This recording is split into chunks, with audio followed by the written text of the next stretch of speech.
پہ اعتماد نہیں کریں گے، جب تک ایک قابل اعتماد حکومت ملک میں نہیں ہوگی کبھی آپ اعتماد کی فضا نہیں پیدا کر سکتے، کبھی آپ ایک پرامن ماحول نہیں پیدا کر سکتے، اور پھر کبھی آپ صحیح بجٹ بھی نہیں دے سکتے۔ ہم نے بھی ایک بار پھر بجٹ پاس کر لیا، اور کس کا بجٹ ہے؟ وہ ایک لطیفہ کسی نے سنایا، اس دن لطیفہ سنایا کہ زرداری صاحب ناراض ہو گئے اور شہباز شریف صاحب سے کہا کہ میں ناراض ہوں، آپ نے بجٹ تیار کیا اور ہمیں پوچھا تک نہیں۔ بیٹھے آپس میں، بھائی جان آپ کیوں ناراض ہیں؟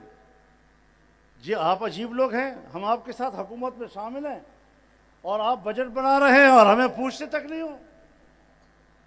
تو شہباز شریف صاحب نے کہا کہ مجھے کس نے پوچھا ہے؟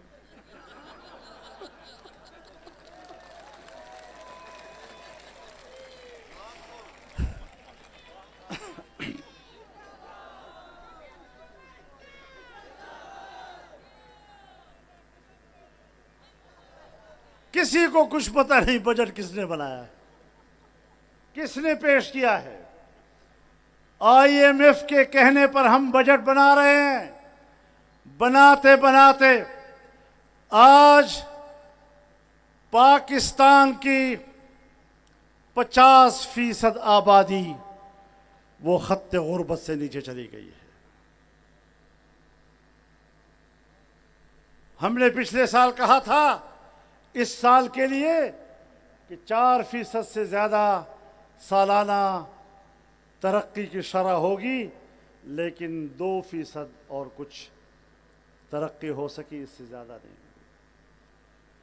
آج بھی جو الفاظ کا گورکھ دھندا قوم کو دھوکہ دینے کے لیے پیش کیا گیا ہے، میں اس بجٹ میں عوام کے لیے کچھ نہیں دیکھ رہا ہوں۔ آؤ ملک کی معیشت کو ٹھیک کریں، اپنی عیاشیوں کو ختم کریں، عام آدمی کی غربت و افلاس کو سامنے رکھیں، اور جہاں بد امنی ہو وہاں غریب آدمی محنت مزدوری کے لیے بھی باہر نہیں جا سکتا، وہاں غریب آدمی اپنے بچے کو اسکول میں بھی نہیں لے جا سکتا۔ ہمارے لوگ وہ تو نماز پڑھنے کے لیے بھی مسجد میں نہیں جا سکتے، کوئی حکومتی رٹ موجود نہیں ہے، عوام کی کوئی حاکمیت نہیں ہے پاکستان میں۔ اگر کہیں کوئی رٹ ہے وہ مسلح لوگوں کی ہے، مسلح گروہوں کی ہے۔ پاکستان میں ہماری مسلح قوتیں کیا کر رہی ہیں؟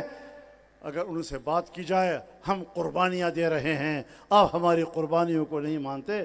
بابا جب آپ قربانی دیں گے اور واقعی قربانی دیں گے تو ہم ایسے تسلیم کریں گے جیسے انڈیا کے مقابلے میں آپ نے 4 گھنٹے قربانی دی اور ہم نے اس کو تسلیم کر لیا۔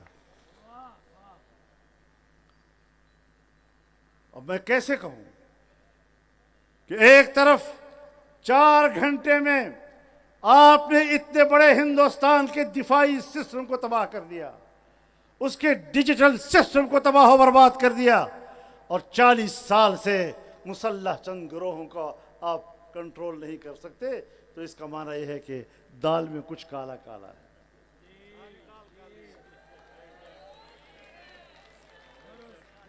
ہمارے ساتھی کہہ رہے ہیں ساری دال کالی لگتی ہے۔